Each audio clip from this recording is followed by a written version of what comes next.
Let me acknowledge my colleagues, my colleague Dr. Janya Mohaule, DG, officials from the department, and members of the media, and again, thank you very much for attending this media briefing. As you'll be aware that it's almost 3 weeks since we started phasing in the reopening of the schools for the year 2021. Our management teams returned on the 25th of January. Our teachers have been at work for 2 weeks since the 1st of February and doing all sorts of necessary preparations to receive our learners tomorrow. We've also amended our school calendar for 2021 as published by the department, confirming that tomorrow, the 15th of February, will be the first day for public schooling in 2021. And from the outset, we want to emphasize that the health and safety of our teachers, of our learners, and our staff remains our top priority.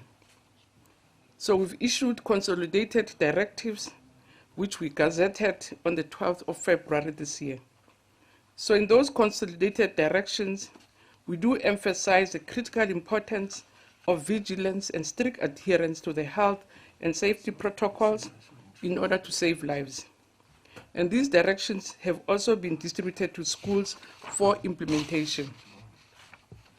So the 2021 school readiness monitoring through one-on-one meetings, we've been doing one-on-one meetings with our provincial departments. We've worked with our teacher unions. They have released their National School Readiness Survey, Volume 2 of 2021, which was released jointly by SATU, NAPTOSA, South Africans Onderwyser Unie, NATU, and BEU. They released their report on the 9th of February. And it has also focused on provincial and school readiness in the provinces. And we are using the survey also to plug on identified gaps from our own surveys. But we remain committed in meeting and consulting with our stakeholders, your civil society, your professional bodies, but also different NGOs in the area of education.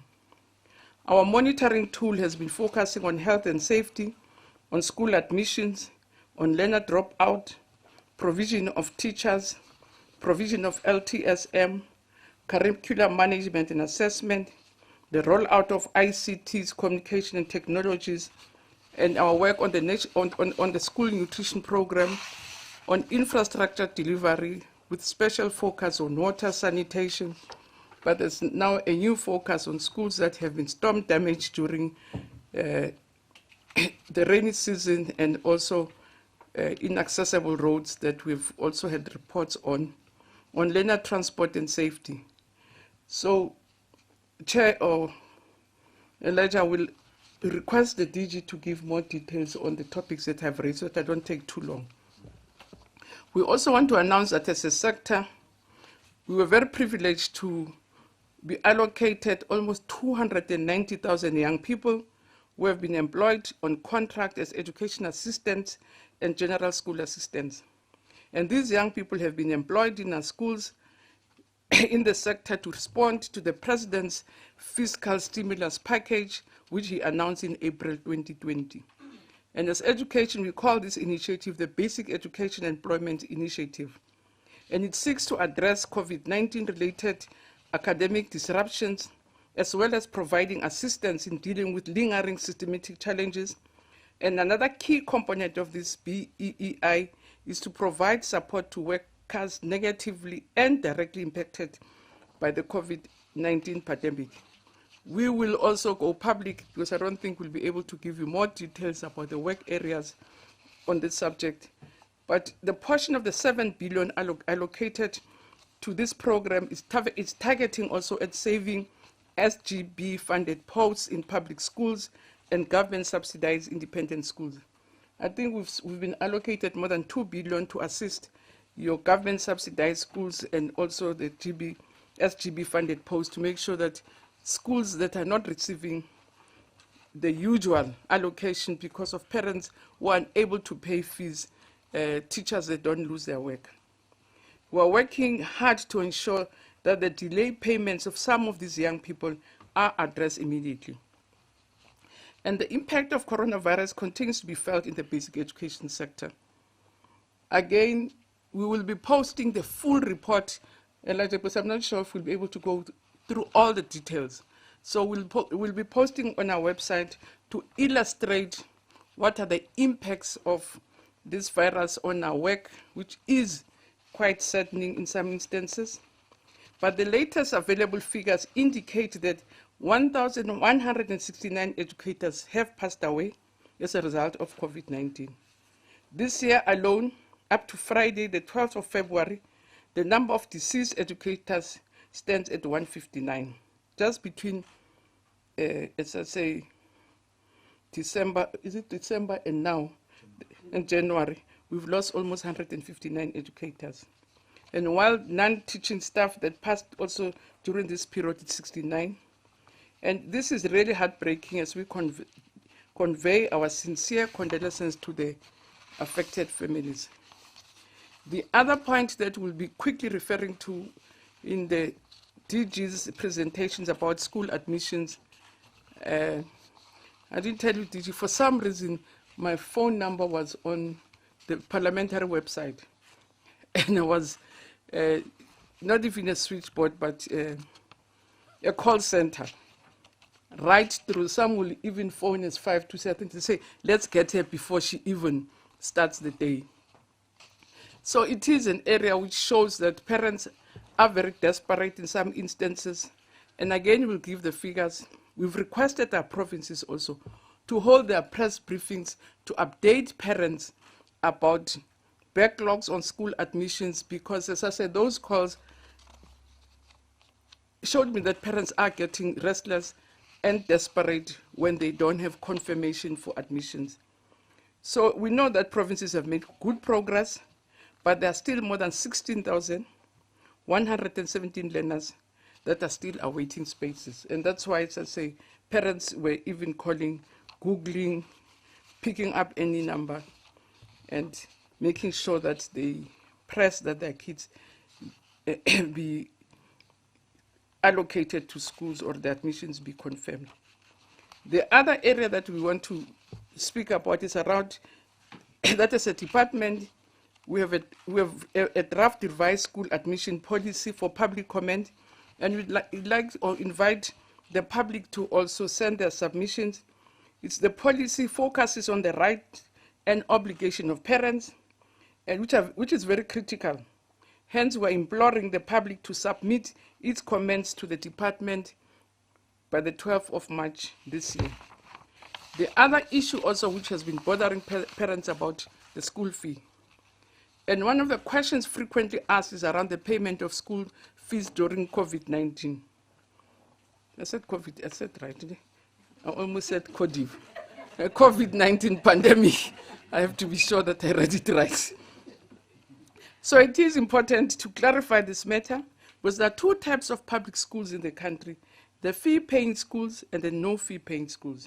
And so fee-paying schools are allowed to charge school fees, as determined by the annual general meeting of the SGB. Therefore, the payment of school fees in such schools is mandatory. There are other phenomena, instances where parents, again, are unable because of the impact of the virus.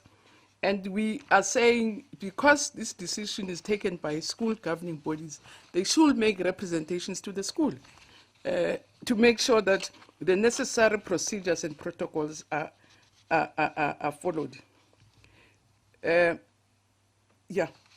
So we will also briefly, that's why I don't want to take long, because we'd like to also briefly update you on the 2020 matric examinations, because if you recall, for the first time in history of the national senior examinations in our history, that we had administered a combined exam, but the major issue about the 2020 exams was the question about the leaks. And we'd like to just update the public and yourselves about where we are on the matter. Advocate Luvuyo Bono, who's the chairperson of the National Examinations Irregularities Committee, and Hugh Amo, the chair of the National Investigation Task Team. I wish them to make a brief presentation on how far we are, and then again the DG will lead on that. On stakeholder engagement, as a department, we've been meeting our stakeholders on a regular basis to discuss a variety of matters affecting the sector. The regular meetings have been held with school governing bodies, with principals association, teacher unions, as I said, NGOs, learners, civil society, and different organizations that are involved in education. And the deliberations and inputs received from these engagements have assisted us as the sector to navigate the complex circumstances brought on by COVID-19 pandemic. I think since I got ill from COVID, so I'm able to, I've learned the lesson and to respect it and pronounce it properly. So yeah, I had a severe attack, so so we will strengthen our partnerships with our social partners and other partners in the department. And in conclusion, Chair, I want to thank our social partners, the business committee, which has also been very helpful, even under these difficult conditions, by supporting the sector and cooperating with us under very difficult conditions. So these COVID-19 circumstances require the entire nation to support its children and indeed cooperate and support the sector on a sustainable basis. So again, we want to say, let us continue to adhere to the health and safety protocols, wear masks appropriately, sanitize and wash your hands with water and soap, keep social distancing, and avoid large gatherings. And I urge every one of us to play our part in keeping our communities safe and healthy.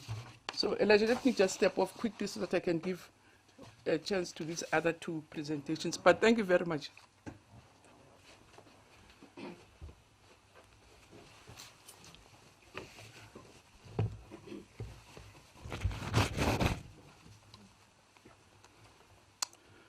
Thank you so much, Minister.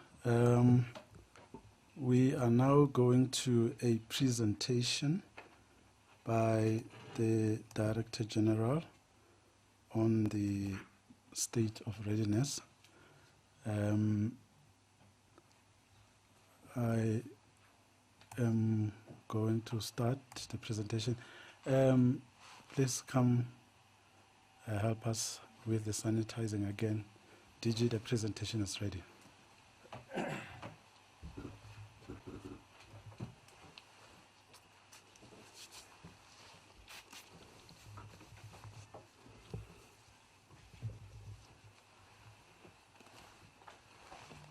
Good afternoon, Program Director, Minister, Deputy Minister, colleagues from the department, the South African public.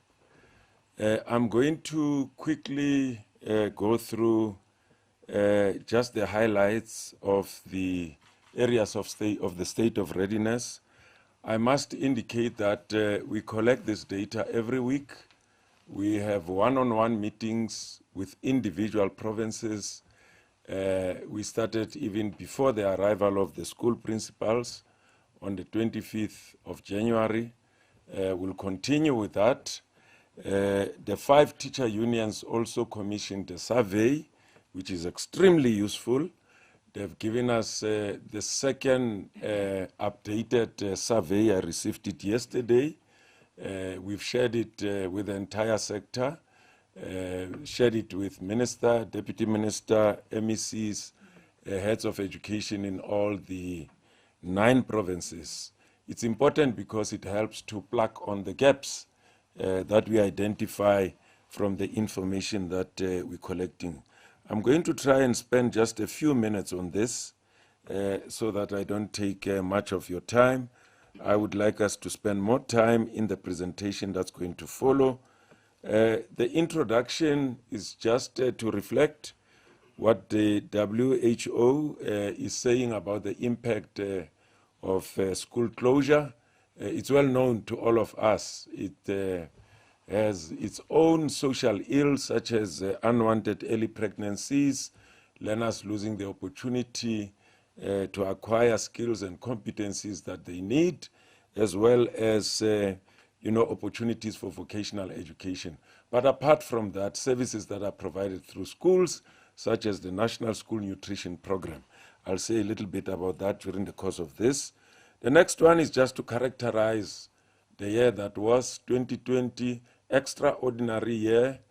I want to convey our greatest appreciation and thanks to the leadership in government and in civil society, including our stakeholders who've been our sounding board every step of the way, but also thank the South African public for having demonstrated their confidence in the public schooling system in particular. I must say, meeting with our counterparts from Namibia, Zambia, Rwanda, and other countries, all of them said, we're watching you, following on your footsteps. Remember that whatever you do, we're also looking at some of the things that we can use to navigate this difficult environment. So, reopening of schools, essentially all schools reopened except for a few, as we can see from the presentation, which were really unable to start because of incidents such as inclement weather, storm damage, and so on. But the latest information that we have is that provinces have done their best in terms of making sure that right from the first day of reopening, they work on these schools to make sure that when learners arrive, at least schooling will continue. In instances where schools are not accessible, provinces have been advised, we've been working with them to find alternative facilities so that learners do not stay without, receiving education. We're also looking at, how many principals were able to arrive, how many teachers arrived on the 1st, principals on the 25th of Jan, and we're providing those figures there. We also look at health and safety. What is important here is orientation. The good thing is that we've got some lessons from 2020. We're not coming cold, we're not blank on this environment, so those lessons will come in handy in helping us to start the 2020 academic year. And as we know, school principals started on the 25th, teachers came on the 1st. We've also been finding out what exactly have they been doing from the first day when they arrived in their individual schools. That information is also well documented. The issue of COVID essentials, are they adequate? The other issue is to manage the stock of COVID essentials so that schools do not run out of COVID essentials. I must say that in this difficult fiscal environment, we know that the economy has not been growing. The pandemic just exacerbated the fiscal situation. Money is not readily available to deal with all of these things. We had to actually take money allocated for infrastructure to procure COVID essentials. We're also going to continue with 5 models of timetables that schools are advised to consider. We'll continue with alternating days, alternating weeks. Platooning, although is discouraged by many schools and many districts and provinces, it's one of the 5 models that are available. We're also sharing some details around the information that the minister shared.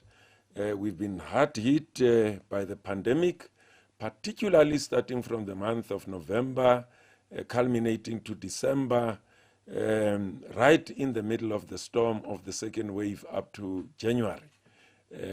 We've lost some of our educators and some of our very experienced and competent officials, and they will remain martyrs of the basic education sector as we move forward. So we're sharing the data around fatalities. We can see that the numbers that the minister referred to as indicated there. We're sharing on educators, on learners, which is the smallest, which is 19, lower than even the international benchmark, and the non-teaching staff. School admissions, as the minister said, we really want to applaud provinces. We've drastically reduced the backlog of placements. We can see that I mean, we've admitted for grade 1, 717,433. For grade 8, we've placed or admitted 733,149. You can see that we still have a few that have not been placed. For grade 8 is 16,000.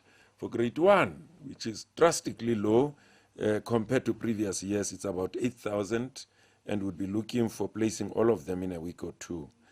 Some of the reasons that account to late placement, some of our parents are not getting used to apply a year in advance, but we also understand that in some schools, spaces are in high demand, and it's not possible for all schools to accommodate all the admissions that come at their doorstep.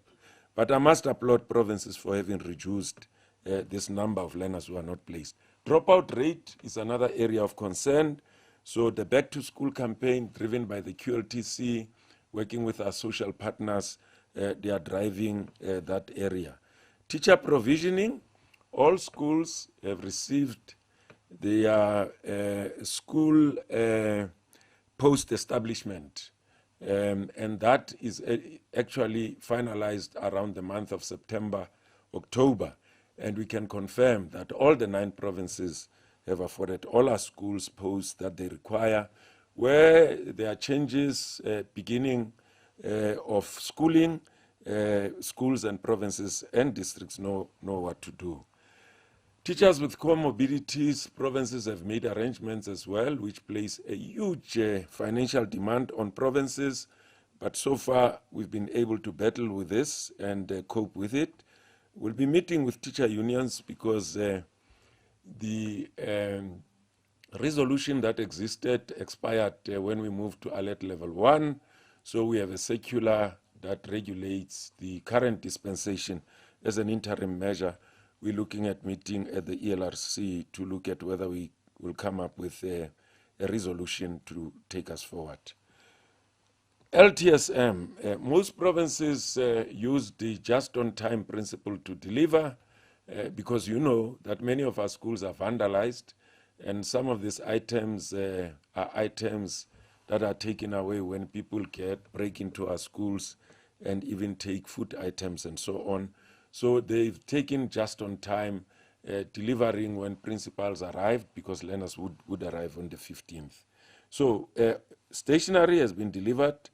Some textbooks are to be finalized, but many of them have now been delivered. And this is just top up.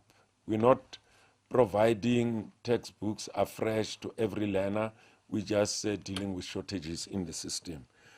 The ICT rollout, we came up with a comprehensive ICT rollout plan, particularly driving broadcasting solutions to provide support to learners at school and at home, and this has proven to be working in 2020, so we'll continue with that in 2021.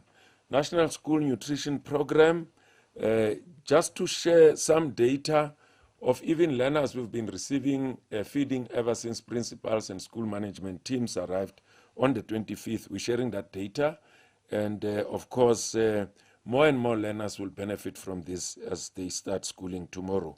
Infrastructure, we've also referred to storm-damaged schools. We're providing data there of storm-damaged schools and what provinces are doing to deal with storm-damaged schools. And the next one is a provision of mobile classrooms where they are needed in terms of the numbers, and some classrooms which cannot be utilized because they are damaged. Water, in terms of water, the 6 o'clock meetings have started again with the infrastructure line function to make sure that attention is given to sanitation and water, and that has been going on well. Provinces together with DBE are working together to address instances where there's water shortages. The information that we have is that there should be no school without water.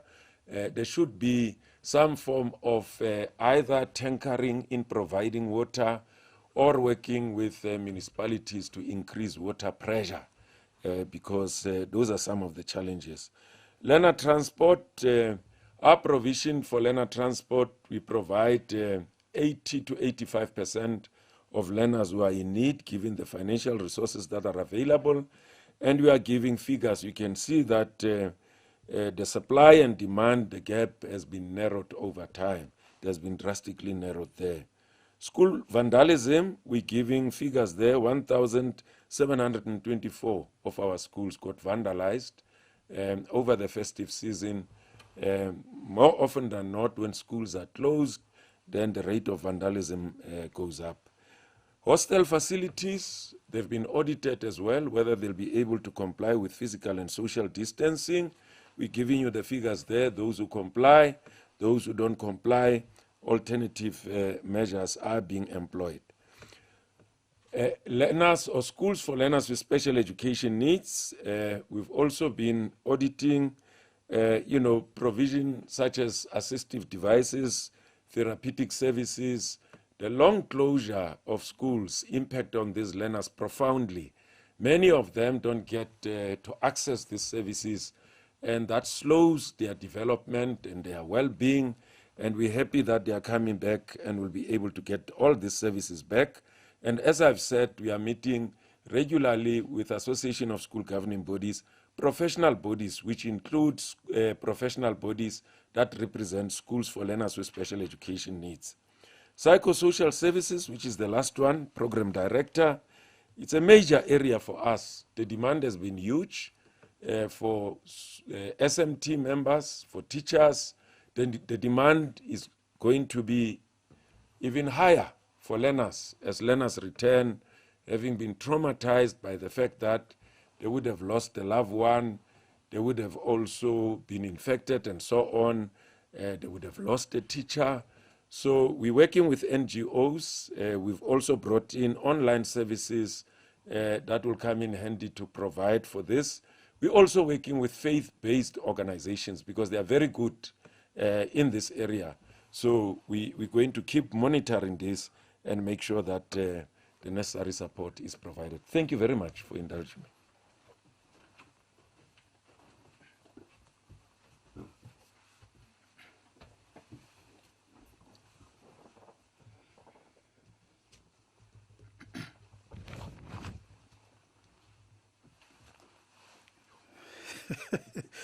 Thanks so much, DG. You forgot your mask here, but I know you have sufficient supply to take you through the day. Thank you for that presentation. We are now going to cross over to Cape Town, where we're going to find Hugh Amor, who the minister has already referred to, is the chairperson of the NITT, which is the National Investigations Task Team. There's NEIC and then there's NITT. So these acronyms are quite interesting. All right, let's go through to him. Let me see if he's available on the screen. Good afternoon, Hugh. If you can hear me, please respond so we can proceed with your presentation. Thank you, Elijah. Yes, I can hear you. Okay, great stuff. We also have Advocate Luvuyo Bono, who is going to start. He will make a few remarks and then hand over to you. The advocate is the chairperson of the NEIC, the National Examinations and Irregularities Committee, and he's going to make a few remarks, and thereafter the presentation will come from you. So Advocate Bono is in PE, and Hugh is in Cape Town. So from Pretoria, I hand over to PE.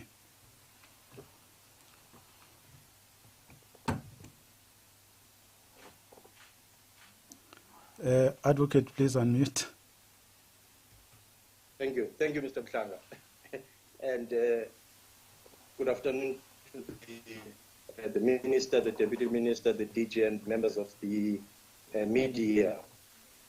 As the South African public is quite aware that there were some leaks on the matric exams that took place, and as the National Irregularities Committee, we then subjected the matter to an investigation, which was led by Hugh, the NEITT, and Hugh will give you a detailed report on what came out, but from just in brief from the investigation, which looked at, amongst other things, investigative marking, verification, as well as a statistical analysis of the marks.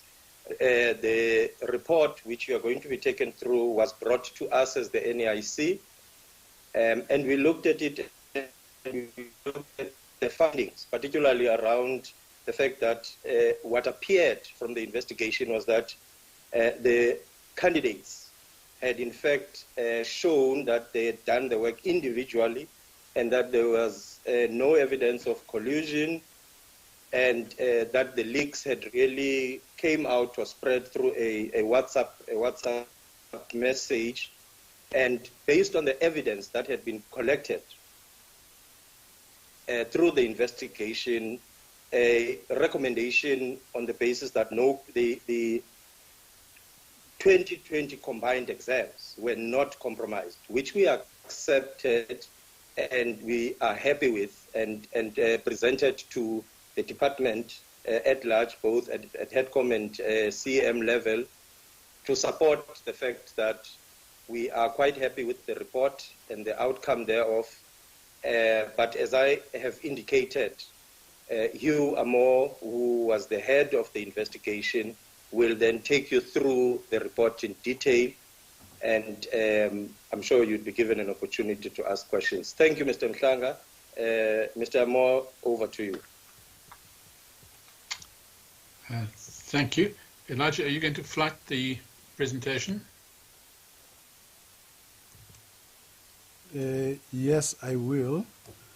I'm trying to get the presentation as we speak. While he's doing that, Minister, Deputy Minister, DG, and members of the media, the purpose of this briefing is to present the conclusions of the task team. And those conclusions, in brief, are that given that the spread of the leaked questions was done via WhatsApp, it is a fact that the full extent of the leaks may never be revealed. But based on the available evidence we have at the moment, from the investigative marking, from interviews, and the statistical analysis, widespread leaks did not occur.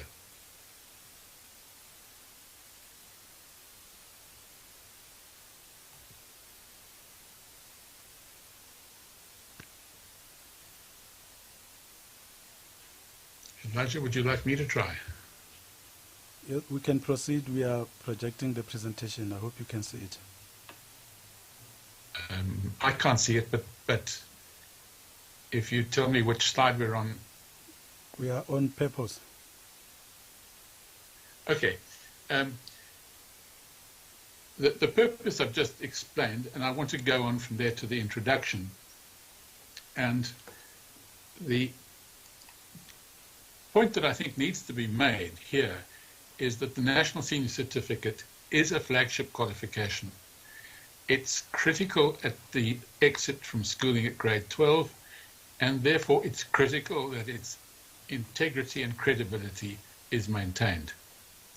And I think we need to make the point that despite the very successful administration of the combined 2020 examinations for the NSC and the Senior Certificate amended, and I think it's worth just pausing to note that that took place for over 1 million candidates for the first time, because the June candidates were added to the November candidates, and it took place, as I don't need to remind anybody, in the context of COVID. So we had a very successful administration of the exams, but it needs to be accepted that the examination was marred by the leaks of Mathematics Paper 2 and Physical Sciences Paper 2 question papers. What I want to try to show is that our investigation, which was to establish the extent of the leaks, to determine the source of the security breach or breaches, to identify those individual candidates who had prior access to a leaked question paper or papers, to make recommendations on the credibility of the examination in the country as a whole, and to work with the provincial examination irregularities committees. We have PEICs as well as the NEIC, to work with the PEICs in all provinces to ensure that investigations and hearings are conducted with regard to individual learners against whom there is an allegation of wrongdoing, and at the same time to ensure that there's no duplication in the responsibilities relating to this investigation and the state security agencies. And then it was critical for our task team to make recommendations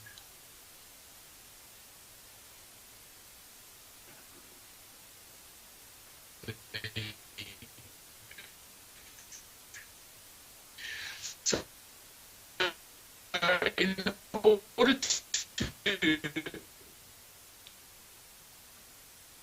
we adopt statistical analysis of the raw marks, interviews with candidates, and two investigations conducted by third-party organizations. First, a private investigator to look at some IT forensic investigation on behalf of the task team, and secondly, the investigation to establish the source, first of all by audit by the DBE staff, and secondly by the Directorate for Priority Crimes Investigations, often referred to popularly as the Hawks.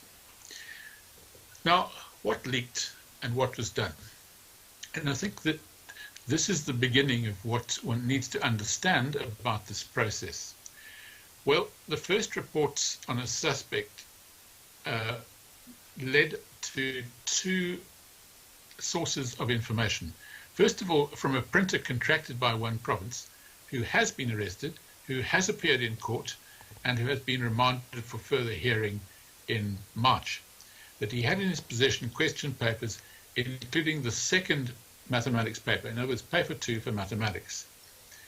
These reports that this person had leaked papers in his possession were too late for the DBE to replace mathematics paper 2, but in time for the DBE to replace other key subject question papers under strict security. What that meant was that the original question papers, already printed and distributed to the centres, were replaced at short notice, replaced under conditions of very strict security, eliminating any possible leak which might have been in the distribution chain, and then sent to examination centres. This was an important and effective first mitigation action taken by the department. Establishing the source was obviously the first critical task, and remains the first critical task. And what did it involve? As I said, it involved an audit of the distribution chain. It involves investigation by the DPCI. It involved interviews with candidates and the appointment of a forensic private investigator. Now, as I indicated at the outset, the mode of transmission, which was by social media, was by WhatsApp, makes precise determination of the spread virtually impossible. And a forensic investigator and DPCI processes have not yet been completed. That, though, does not prevent us from reaching the conclusions which we've come to. So what findings did we make? Well, first of all, two findings about the leaks. A leak did occur from one province's contract printers. We know, and it's a matter of public record, that a suspect has been arrested and has appeared in court. The second leak which we have established is a paper printed at the Government Printing Works leaked. Now, the Government Printing Works prints for two provinces. The investigation into this leak is in the hands of the DPCI, but we know from a candidate who reported having received a leaked paper that the leaked paper was from one of the government printing works printed papers. So that leak is now being pursued to conclusion by the DPCI. For our present purposes, not for the future, but for our present purposes, what's more important is to find out what happened as a result of those two leaks. What had to be done as well was to check the distribution chain. And here, an intensive audit was undertaken by the Department of Basic Education relating to the distribution from points of printing to exam centers for the mathematics paper 2 and the physical sciences paper 2. And the intention of this intensive audit was to identify any possible breach in the distribution chain that may have contributed to the leak. This was extensive, and it is a matter of great comfort to the team that the DBE audit team found no indications of any breaches during the storage and distribution of these two question papers. So what do we know about the extent of the leaks? Well, first of all, we have evidence from a number of chat groups where we are able to determine the number of learners in each chat group. The first chat group A had 135 learners.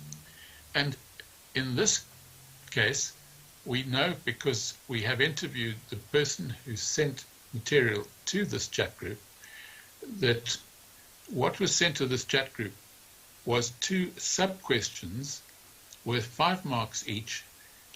Because he had received the paper, he was unable to answer those 2 sub-questions, though he could do the rest, and he sent to his chat group those 2 questions asking for help in solving those problems. This was after 10 p.m. on Sunday the 15th of November for an exam that was to be written first thing on the Monday morning. So late on Sunday night, he was unable to answer these 2 sub-questions and sent these 2 sub-questions to the other 134 members of his chat group. We have established in respect of other chat groups to whom a full paper or questions from a full paper were leaked that 101 learners were in those chat groups. That then is a total of 236 candidates for the 2020 NSC to whom mathematics questions or mathematics question papers were sent by way of WhatsApp group. In respect of physical sciences, the numbers are smaller, and the chat groups here total 62 learners. So what do we know about these learners who've had this access? Now, as I've said, there are 236 in mathematics and 62 in physical sciences who were sent screenshots of questions or question papers prior to the writing of paper 2 exams in these subjects. This available evidence is not, and of course cannot be conclusive to the extent of the leak. We can't claim that we have uncovered every single WhatsApp group, though there is further evidence that suggests that we may well have done so. So on this evidence, the leaks were limited to very small numbers. The next step in the investigation was to conduct investigative marking, and this was done countrywide. Investigative marking aims to determine any unusual patterns and particularly to establish whether there's been any collusion at a particular centre in respect of a particular question or a question papers.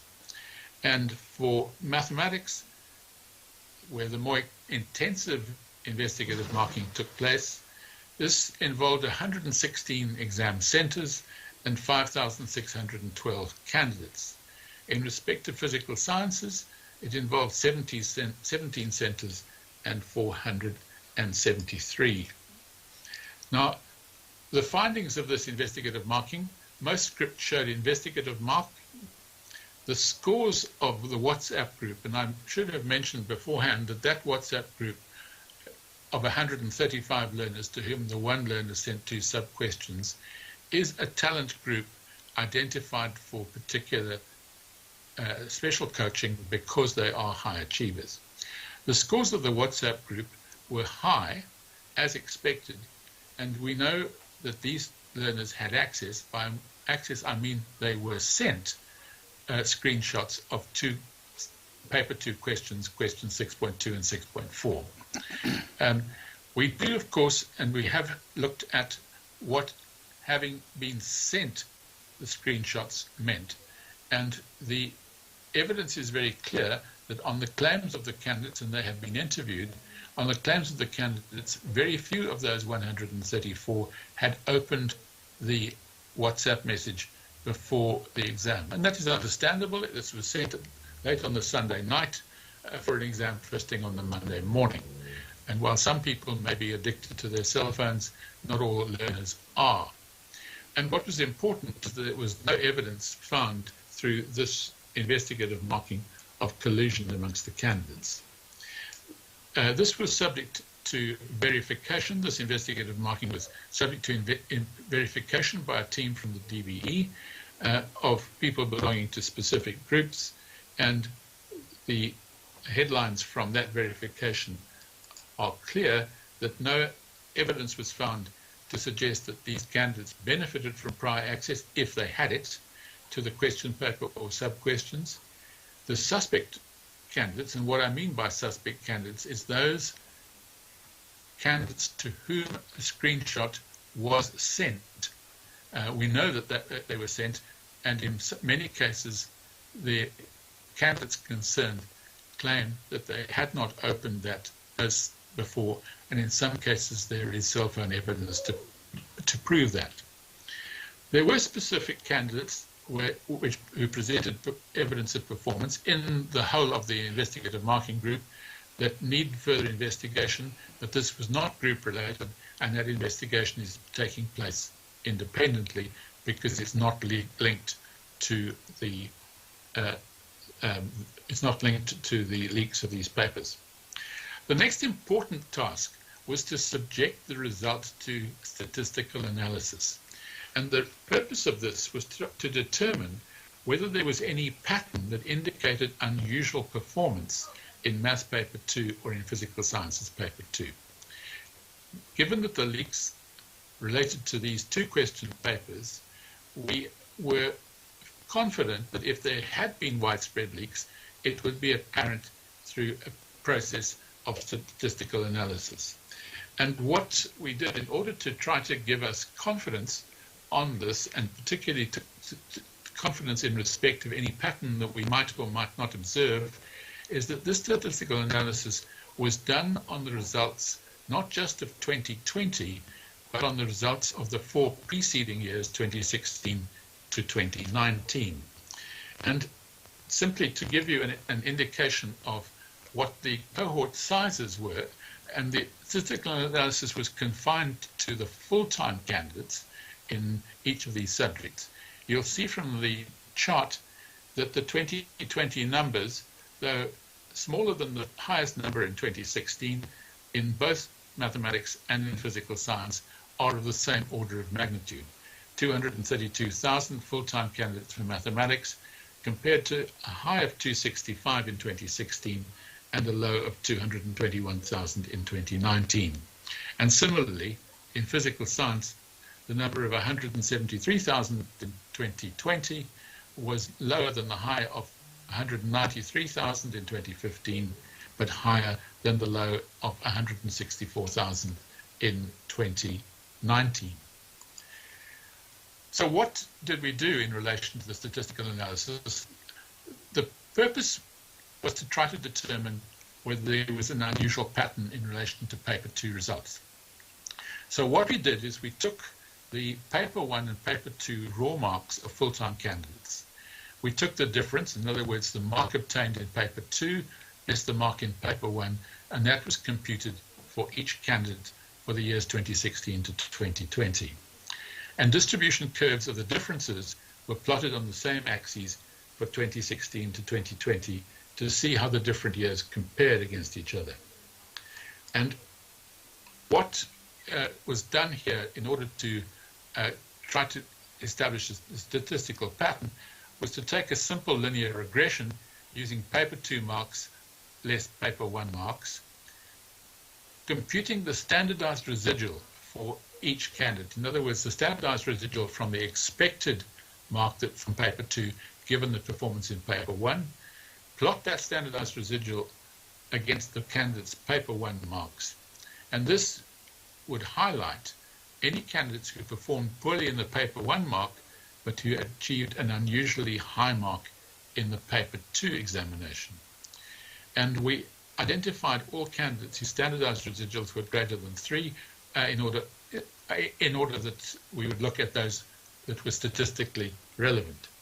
I'm going to show next a number of diagrams which show the pattern observed in the 4 years 2016 to 2019 and the pattern observed in 2020, first of all in mathematics and then in physical sciences. So these are the patterns for the 4 years 2016 to 2019. These are the patterns of the distribution, and it will be clear from these patterns that the pattern in the years 2016 to 2019 were very similar in all respects, and you'll see a very similar pattern. So we then needed to look at what the pattern was in 2020 to see if it was significantly different. This then is the pattern in 2020. And as you will see, this shows a very similar pattern, but there is a scattering, not of large numbers, but there is a scattering above value 3 and into the 4 statistical residual number in the 2020 group that is not as obvious in the 4 years. The next slide will show this in more detail and in a way that may be easier to comprehend. Each dot on these represents a candidate in the examination. And you'll see that in each of the 4 years, 2016 to 2019, there were candidates who outperformed against their expectations in paper 2 relative to paper 1. Now, there are many reasons for that, and there may be questions in paper 2 that are easier for some candidates than for others than their paper 1, and it may also be that in some schools the attention given to paper 2 questions is more focused than the attention given to paper 1 questions. But you will see from this that there are more dots in the mathematics 2020 area, and that's visually important, visually clear. But let's just look at the next slide, which actually gives us the numbers. The number in 2020 is an outlier. It's 205 against the highest previous number of 66 and a low in 2018 of 27. So what we see is that there is a pattern here. It is a pattern of outperformance of 205 that is not observed to that extent in the patterns of the previous 4 years. The next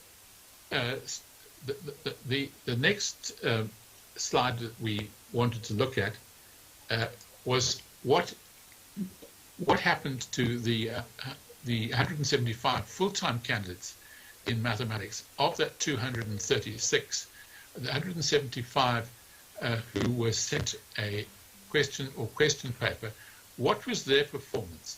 Were they in the outlier group or were they not? And on this chart, each black dot represents a candidate to whom a question or question paper was sent prior to the examination. And this shows their paper 2 outperformance in relation to their paper 1 outperformance. What is very clear from this graph is that most of the black dots are where one would expect them. They're around the value 0, but there are only two in the 205 that have a standardized residual of greater than 3.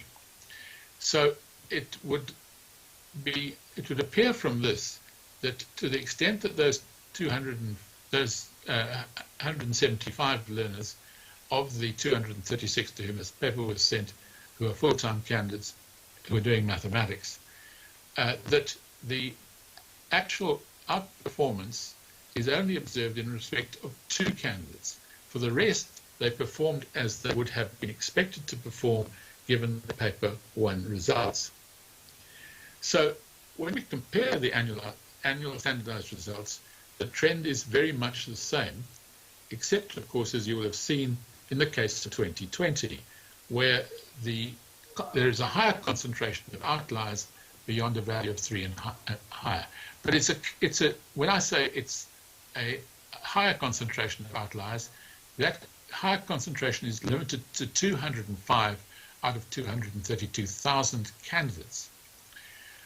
As I've said, the black points in that graph represent the 175 full-time candidates who are alleged to have been sent the question paper or parts of the question paper.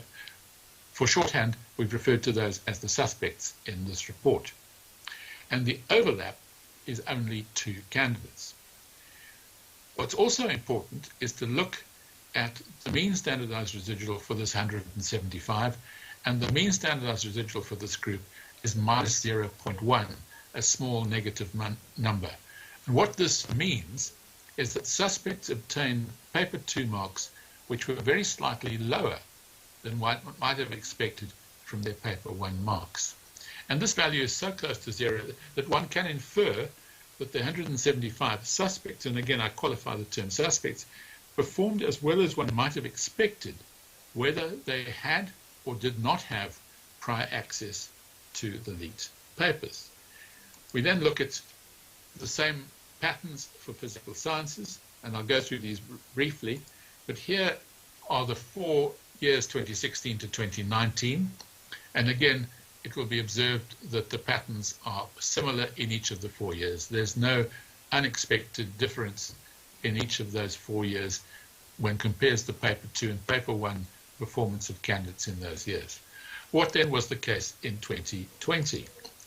This is the case in 2020, and in fact this is so similar to those of the previous 4 years as almost to be negligible. And the next graph shows the numbers, again remembering that each dot represents a candidate who outperformed in paper 2 relative to her or his performance in paper 1. And you'll see that the numbers in 2020 are significantly lower than some of the previous years. What those figures actually are is quite interesting, because in 2020 we have the smallest number of outliers in respect of the 5 years concerned. There was a high point in 2019, and the number in 2020 is only 59. That indicates that there is no concentration of outlier performers in respect of physical science, and does suggest that to the extent that there was a leak in the physical science paper 2, the impact is not visible from the statistical analysis. Of course, the statistical analysis on its own does not prove anything, but taken together with the other elements of our investigation is, I think, important. So the summary of the statistical analysis then: no evidence has been found of an unusual pattern. There is evidence that only 2 of the 175 suspect learners were in the upper standards residual for mathematics, category 3 and above. But there were another 203 in that outlier group. And further statistical analysis has shown clustering of the 205 with a standardized residual greater than 3 in a small number of schools in one geographical area. These schools in which there is this clustering had a mean school standardized residual of greater than 1. That attracts attention and means that we need to give further attention to it. So I'll come quickly to our conclusions and recommendations. And the headline conclusions and recommendations: given that the spread of the leaked questions was done via WhatsApp, the full extent of the leaks may not be uncovered. Any member of any group might have forwarded what she or he had seen to other people. That's possible. But on the evidence available at the moment from investigative marking and the statistical analysis and the interviews, widespread leaks do not seem to have occurred. And what we can say with confidence is that there's been no compromise to the integrity of the 2020 combined examination as a whole. And while the integrity of the mathematics paper 2 and physical sciences paper 2 has been marred, that was the statement I made earlier on, it has not been compromised overall. What does this lead to? Well, as I've said, neither investigative marking nor the statistical analysis on their own would be conclusive. But taken together and added to what we have to date from cell phone records and interviews, the absence of unusual patterns suggests strongly that widespread leaks did not occur. So we concluded that though 2 serious leaks occurred, the damage was limited to a very small number of learners in 2 papers in mathematics paper 2. What do we recommend about that? Well, first of all, we are clear that one of the key things for the future, not for the present, one of the key things for the future is that it is of the utmost importance that the case against the person accused of stealing papers from the one province's contracting printers office, that process be pursued to conclusion. And secondly, that the investigation into the leak related to the government printing works be finalized and the process be pursued to conclusion. It's only when that is done that we will be able to say what was the modus operandi, first of all, of the theft, and secondly, what was the modus operandi of the spreading from the theft to candidates. So that's an important one.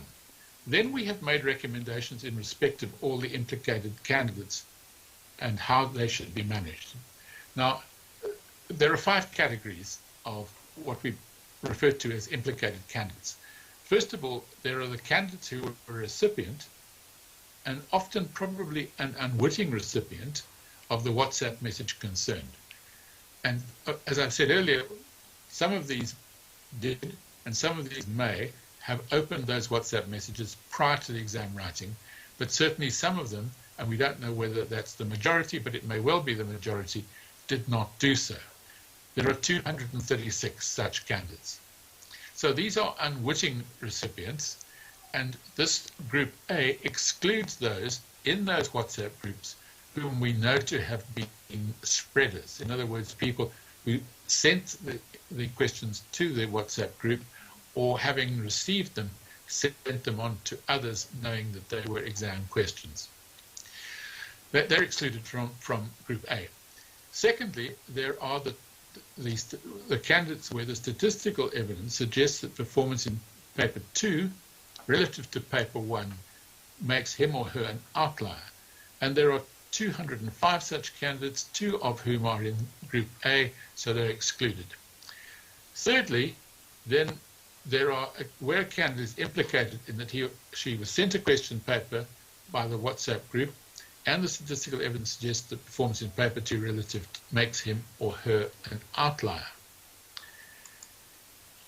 Then group D is where there is further evidence. In other words, where we know that the candidate was an initiator or spreader, or in some other way we have evidence of alleged wrongdoing on her or his part. And then the 5th group is that group of schools clustered in one particular geographical area where the standardized residual for paper 2 mathematics is unusually high for a school. In other words, where the mean standardized residual for the school as a whole is greater than 1, we think that that's a group worthy of identification. It was our job via the NEIC to make recommendations about these groups, and our recommendations in respect of these groups was that only in categories C and D, the results will be blocked pending further investigation. Our recommendation in respect of categories A and B, the results will be released pending further investigation, and in category E, the results will be released pending school investigation. It's important to note in this respect that should further investigation reveal that a candidate was in fact guilty of some wrongdoing, the Genfetco Act, which is the piece of legislation that governs Umalusi, the Genfetco Act provides that the council, that is the Council of Umalusi, may refuse to issue a certificate if a substantial irregularity has occurred in relation to any external assessment. It may cancel a certificate, and it may require an issued certificate to be returned. And of course, the process at this stage is that when results are released by the minister, candidates will get a statement of results. It will be later that a certificate is issued. So at this stage, the statement of results, which is not a certification document, is sent to candidates. The certificates are issued later, but it's in this regard that the council may refuse to issue that certificate, or if it's already done so, that it may cancel it. We hope that the investigation will be complete in respect of all these groups prior to the actual issue of certificates by Umalusi. Then, of course, recommendation relating to system security. During the inspection of the government printing works, it was evident that the processes are susceptible, the processes currently in use are susceptible to security breaches. And we recommend that an audit of these processes and protocols should be undertaken, and where necessary, changes be made to the protocols governing this printing. That is a recommendation for the future. And in parallel, once we have conclusion of the two cases which we know are underway, we hope to be able to establish modus operandi in both cases, and at that stage we will be able to look at that and take such remedial action as may be necessary. That brings me, Minister, to my last slide, which is to say the full report of the NITT with our recommendations. These were presented to Umalusi on Friday, the 12th of February. Umalusi will make its decision and will host, I understand, their official media briefing on the integrity of these public examinations tomorrow, Monday, the 15th of February. And of course, we now await the Umalusi announcement. Thank you very much.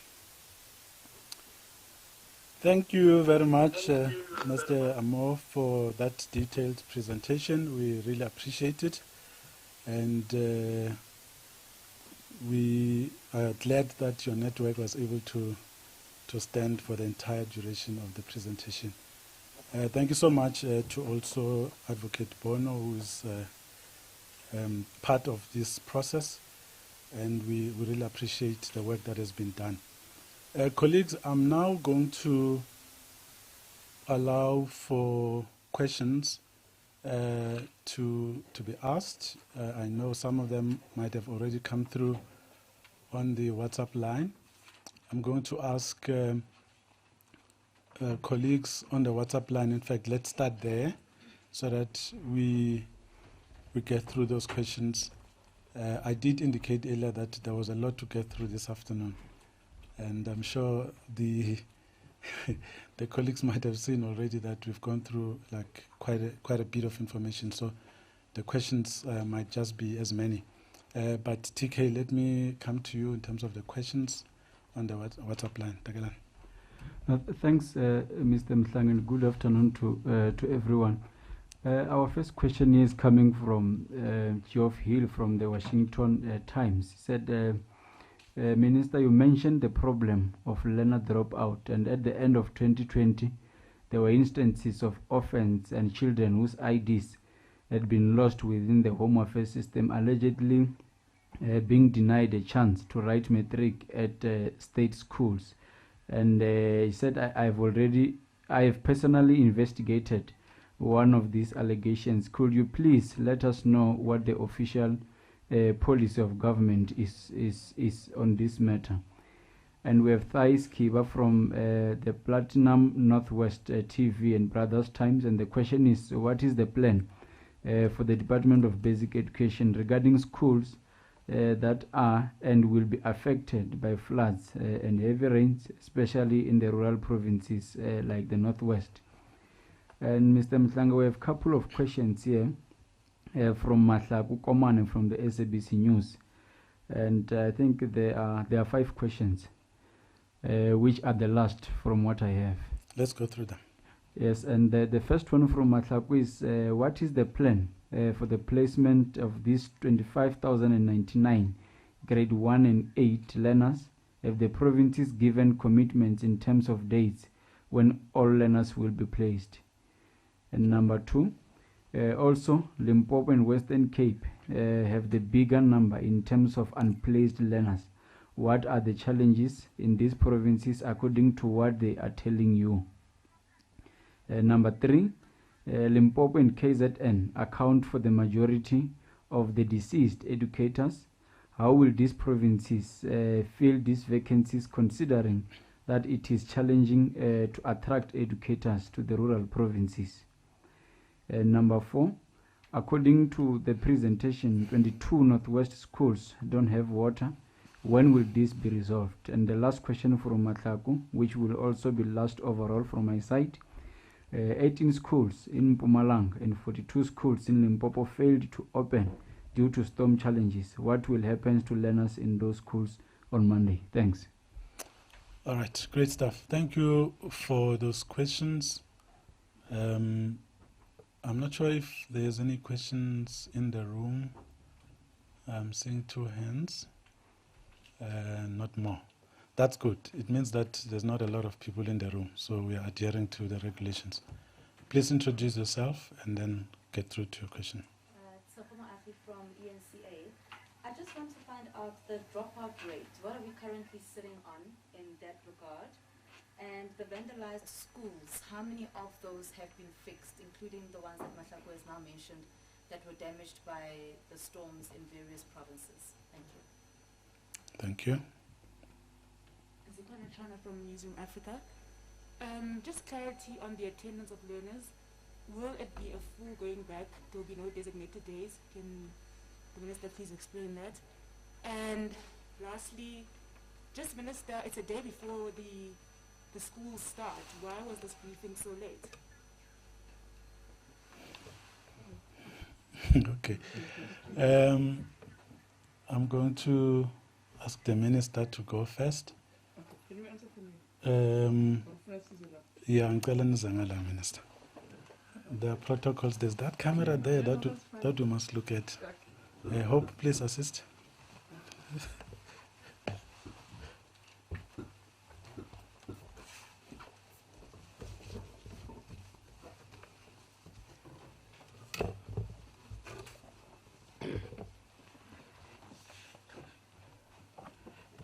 No, thank you very much for the questions. And some of the answers are contained in the presentation, which I promised that we will put on our website because it has all the figures. But I'll ask UDG to just give you the specific figures on what are the dropout rates. But as we said, last year we had rotational, we had all sorts of school attendance systems, and we're estimating, because we were just working on the basis of school calendars or just managing through attendance registered. But DG will give you what our estimation is. On learners that, Dr. Polio, that learners will not be allowed to write because they don't have IDs. I would want to see, because we even have learners that even, let alone that they get banned or other things, we allow them to write and then they'll have to present the certificate. So it will be interesting or helpful to really get where these learners are, because policy doesn't say we have to turn back learners who can write, but I'll ask Dr. Polio to explain, but I'll be interested too to know where did that happen. On schools, again, in the presentation, the full presentation, which I say we'll put on our website, we already have received statistics from provinces where they've been affected by roads, which schools are affected, which schools are storm damaged. But what provinces are doing from their maintenance budget budgets, it's to repair those schools in between. Partly, the 2 weeks has helped us also because we would have been caught in the middle of those rains during if we had opened end of January. So the 2 weeks has, in a way, helped us to buy time, and provinces are busy. Again, we'll give you the figures to say how many provinces are mostly affected. It's still in the presentation. In terms of filling of posts, according to our reports, all posts have been filled.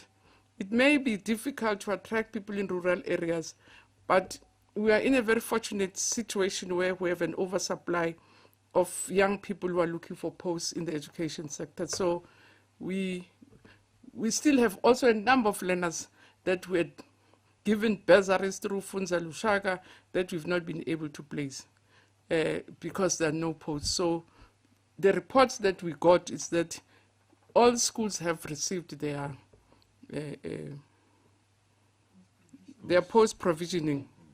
And as I say, we have reached a stage in the sector where we don't have a crisis in terms of teacher supply for now, so we don't have that problem. On what we're going to do, the number of schools, and where we had the highest number, it's in Northern Cape, where we have 42 schools that were still, or is it Northwest? It's in Mpumalanga. Yes, 43, where we had the highest number of schools that have been damaged. Again, the provinces, from their reports, DG will respond. They're using different methods. If there's a neighboring schools, is to find space. If they can bring mobiles. Again, they're using different modalities to deal with it. But we'll give you the exact numbers to say in Mpumalanga how many schools have been, how many schools have been affected. Yeah, so the dropout rates will give you the estimates, the damage. Yeah, so I'm not sure which one. There's the one I said will be returning and will, or in terms of whether when learners come, are they all coming on the same day? No, they will come back the way we did in 2020 because we still have to do social distancing. They will come on certain days. And again, the 2 weeks bought us time so that we're able to re-timetable, orientate the new grades. So the other grades which were at school will come back the way they left. So if they were on a platooning system, they'll come as platooning. If they were on a rotational system, they'll come under the rotational system. If they were on a weekly system, they'll come on a weekly system. Again, the report, as I say, it speaks about 42 pages, the slides. And we'll request that, we put them on our website. Then you can get all the statistics which we couldn't run through today because of time. But if you can just say about dropouts and, yeah, some of the specific, okay. Because I don't have the full report here.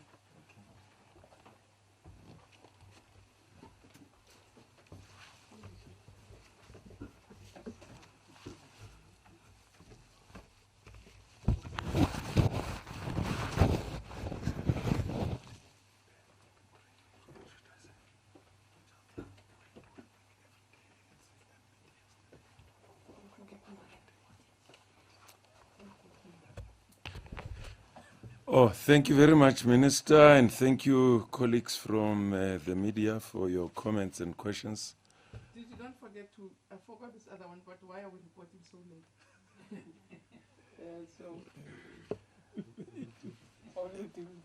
Okay, no, thank you, Minister.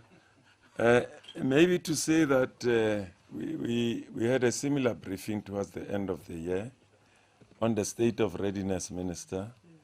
This is a follow-up to that briefing, but we also do briefings just the day before.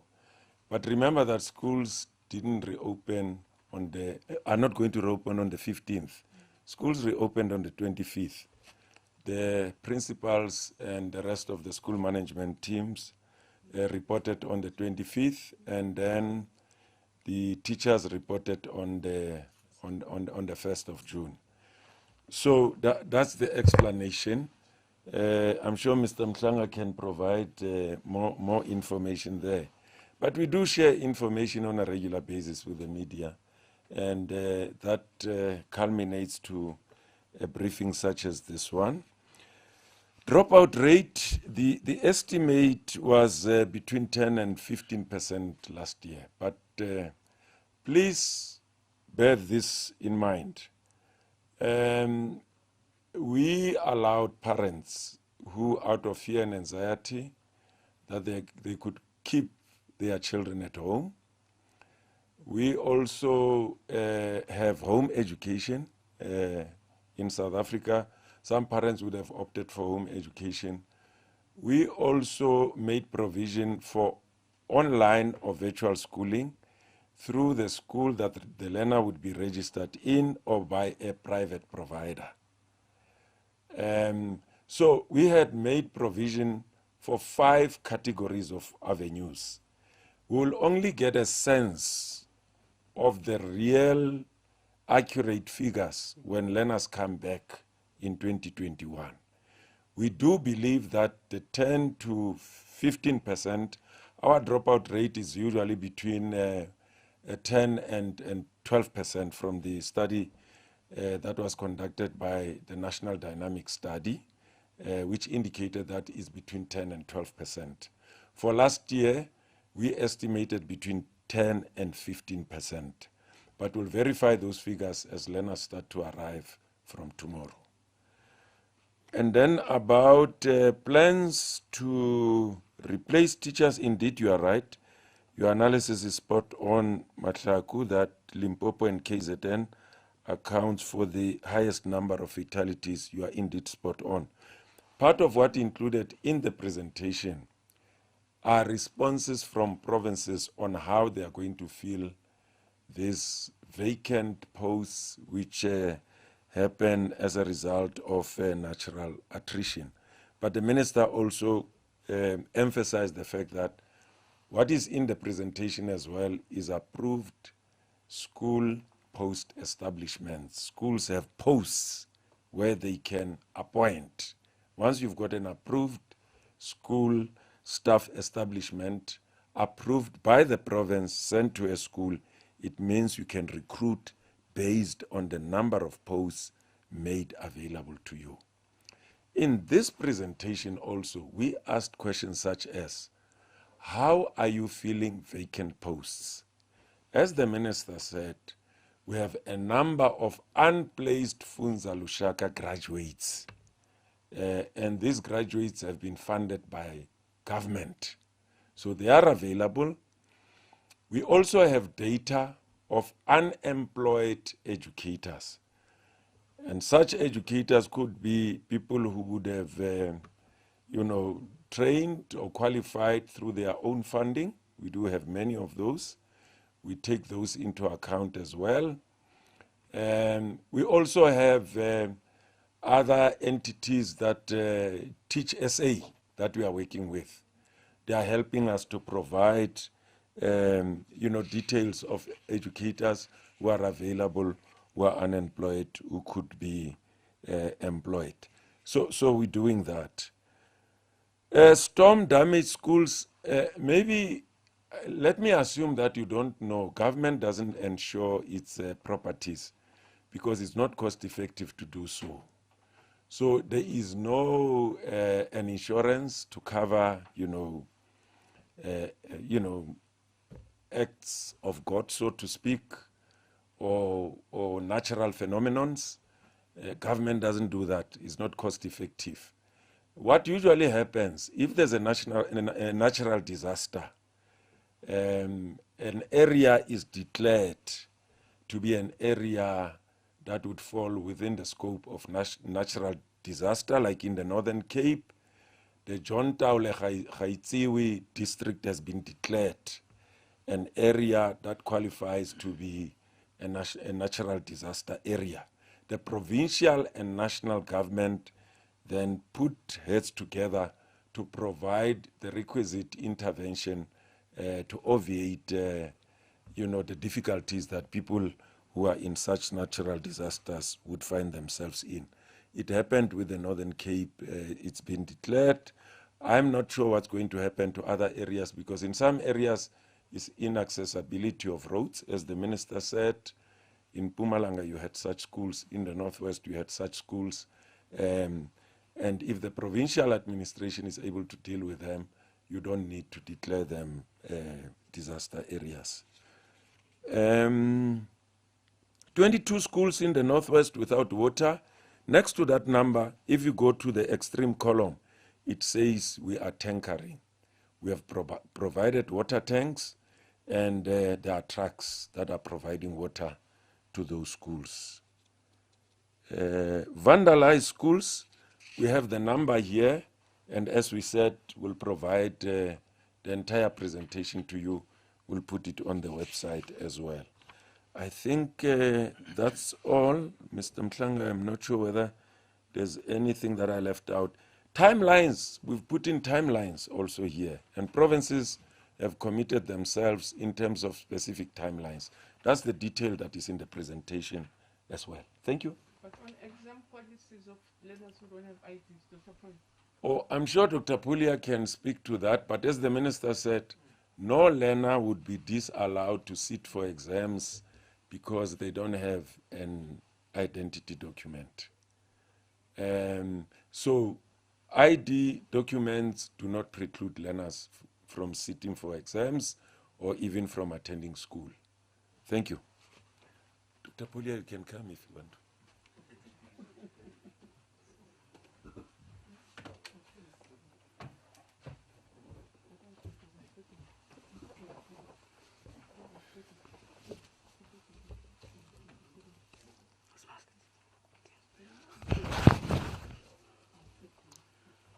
Thank you so much, Minister and DG. The last time I checked the figures, I think in the previous exam, I think it was 2019, we had about 5,000 candidates who wrote exam without any identity documents. And every year, that number is always around there. So it is surprising that there would be cases like that, because the system is always able to accept those learners that do not have any form of identity. But we should follow up and see, really. Yeah, we will definitely follow up. We'll request for the information to come through so that we can investigate those cases. Thank you so much, Minister. Any more questions on the WhatsApp? Any more questions in the House before we close? Okay. So Zikona. Okay, let's start with the WhatsApp and then we'll end up with. Thanks, Mr. Mhlanga. On the WhatsApp, we have Thando Kubeka from Eyewitness News, and the question is: have all schools in the country met the health and safety protocols to reopen tomorrow? And are those schools that will not? Are there schools that will not open tomorrow due to insufficient supply of PPEs? And which provinces have been mostly affected? And the last one is from Bongekile, from Mail and Guardian. And the question is, which I believe this question was answered. The question is, the minister just said that all teacher posts have been filled. And just 2 weeks ago, the portfolio committee said after its oversight to provinces, it had found that there was a serious shortage of teachers in the Eastern Cape, especially in the Joe Kabi and Alfred Nzo districts. In the Alfred Nzo district, the committee said there was more than 1,000 vacancies. Is the minister saying between that oversight visit 2 weeks ago and now those vacancies have been filled? Thanks. All right, Sakana.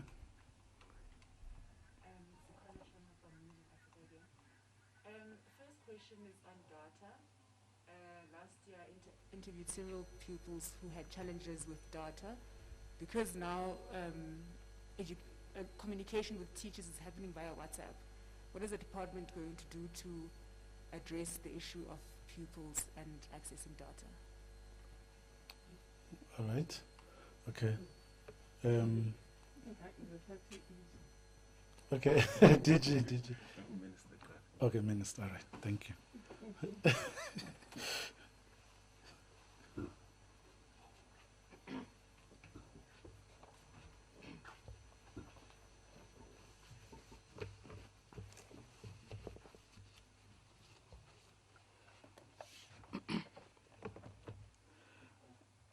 From the reports that we've been receiving in terms of school readiness. The new major challenge really is not about your PPEs now, your mask and your sanitizers. It's actually the recent weather patterns that have damaged some of our infrastructure, but also the schools that have been vandalized. That's a new challenge that we are experiencing. We have quite a big number of schools that have been vandalized during holidays, let alone that we also had a problem with the weather. But from the reports that we got, PPEs are not a challenge. And I think I have to, it helps me to correct myself in terms of teacher posts. The report that we received with DM is saying all schools, all provinces say they've given their schools the allocated posts, which means schools and district are now able and free to appoint. And the point is that we have a large pool of unemployed teachers from college. Some have resigned before time, are retired. They really want to come back to the system. So we have a comfortable pool of teachers that can be appointed now that provinces, all of them, have declared posts in schools, and schools and districts are free now to appoint, depending on the system, because different provinces use a different appointment. Some appoint at a provincial level, KZN appoints from the province, other appoint in districts. In other instances, schools are appoint on their own. So what is key is just declaring to say school number so-and-so have 15 posts, and depending on the format that the province uses, then they are free to appoint. Data, angayizwa, zikhona mhlambe, there's a plan, ayikho lama plan into it of data, but DG, maybe on ICTs, but kusingakayixoxi.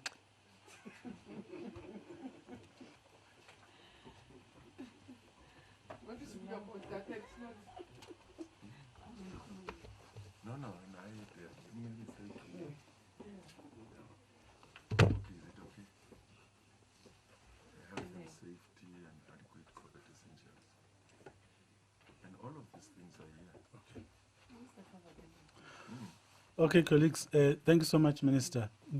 Some of the questions that are being asked are in the presentations. We have since all of them. We have since shared the presentations in some of our media WhatsApp groups, but in the next hour they will be available on the website, on our website, and we'll be able to read. It's quite a lot of information to engage in. Tomorrow the Minister will be visiting schools, Prosperitas High School. That's where she will start in the morning. For monitoring of day one. Thank you, colleagues, for attending the media briefing. We really appreciate it. Have a good afternoon.